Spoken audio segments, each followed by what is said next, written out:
Northeast monsoon o amihan nakakaapekto pa rin sa Northern Luzon ayon sa Pag-asa. Share line naman ang nakakaapekto sa eastern section ng Central at Southern Luzon. Wala naman po tayong bagyo o low pressure area na minomonitor ngayon sa loob po ng ating PAR na maaaring makaapekto sa ating bansa. Samantala, ngayong araw dahil po sa share line ang Metro Manila, Central Luzon, Calabarzon, Bicol Region, Mainland Cagayan, Isabela, Quirino at Nueva Vizcaya asahan ng maulap na halangitan na may kalat-kalat na pag-ulan at thunderstorms.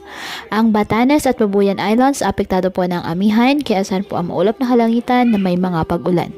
Ang Cordillera Administrative Region at Ilocos Region apektado din po ng hanging amihan.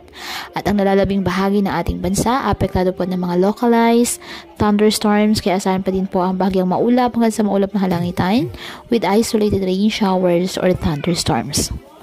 Kaya patuloy po na pinag-iingat ang ating mga kababayan sa banta po ng mga pagbaha or landslide lalo na kapag may malalakas na ulan at ugaliin po na magdala palagi ng payong o kahit ano pa ng gas sa ulan kapag lalabas ng ating mga tahanan.